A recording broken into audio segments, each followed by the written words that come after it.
اعوذ باللہ من الشیطان الرجیم بسم اللہ الرحمن الرحیم الحمد للہ رب العالمین والعاقبۃ للمتقین الصلاۃ والسلام علی رسولہ الکریم محمد وعلی آلہ واصحابہ اجمعین۔ قال اللہ تعالی فی القرآن المجید ان الدین عند اللہ الاسلام، صدق اللہ العظیم۔ تمام تعریفیں اللہ تعالیٰ کے لیے ہیں جو تمام جہانوں کا پالنے والا ہے، اور لاکھوں کروڑوں بار درود و سلام ہو نبی آخر الزمان محمد مصطفیٰ صلی اللہ علیہ وسلم کی ذات گرامی پر، ان کے اصحاب کرام پر، ان کے ازواج مطہرات پر، ان کے اہل بیت پر۔ اللہ تعالیٰ قرآن مجید میں فرماتا ہے کہ اللہ کے نزدیک دین تو صرف اسلام ہے۔ بے شک اللہ تعالیٰ نے سچ فرمایا۔ انتہائی محترم برادرم تقویم بھائی، ناظم اسلامی جمعیت طلبہ پشاور کیمپس، عزیز طلبہ، اللہ رب العالمین کا شکر و احسان ہے کہ اس نے ہمیں اس دنیا کے اندر پیدا کیا، اشرف المخلوقات میں سے بنایا،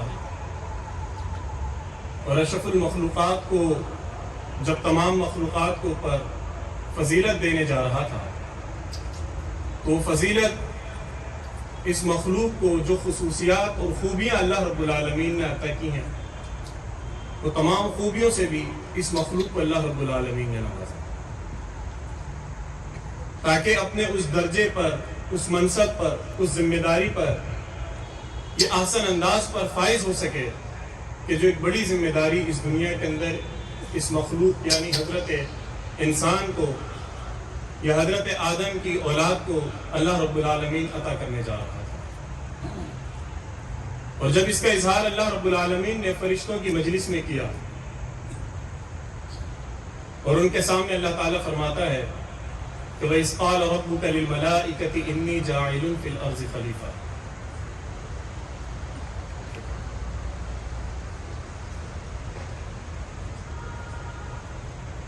کہ تیرے رب نے فیصلہ کیا ہے کہ اس دھرتی کے اوپر، اس زمین کے اوپر اپنا خلیفہ، اپنا نائب، اپنا نمائندہ مقرر کرنے جا رہا ہے۔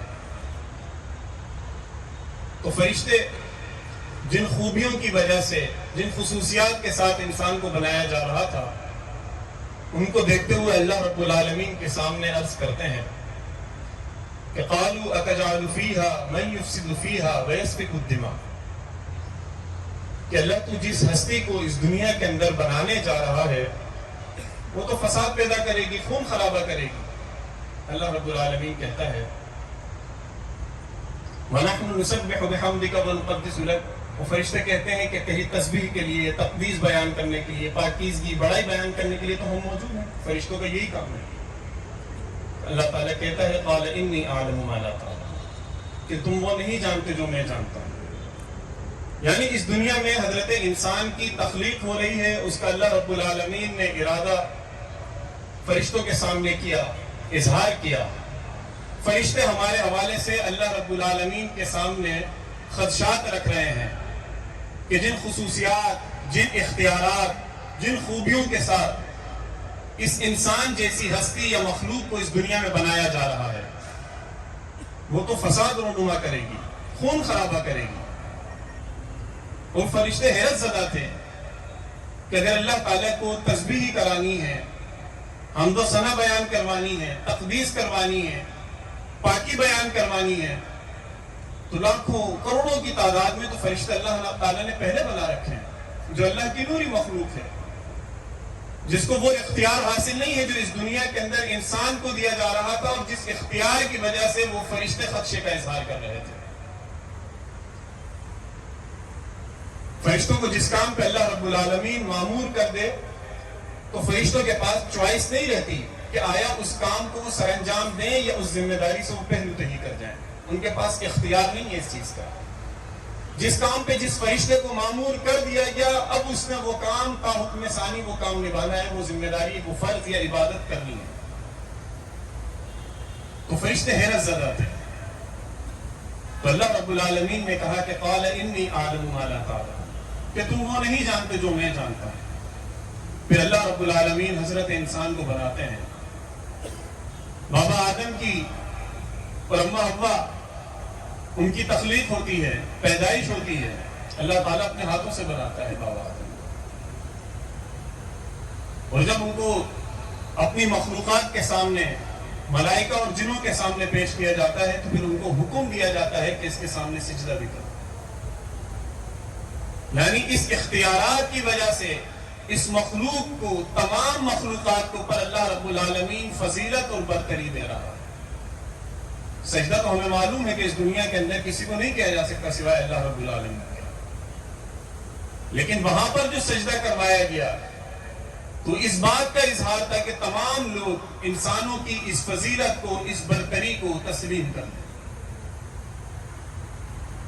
اور یہ جو حیثیت انسان کی اللہ رب العالمین متعین کر رہا تھا کہ میں اس کو اپنا خلیفہ بنا رہا ہوں، اس کو نیابت دے رہا ہوں، وہاں پر اس زمین کے اوپر یہ میرے نظام کو قائم کرے گا، اور جو نظام قائم کرے گا تو اس کو پھر اس زمین کی تمام نعمتیں اس کے لیے اللہ رب العالمین مسخر کر رہا ہے، اور پھر اختیار بھی دے رہا ہے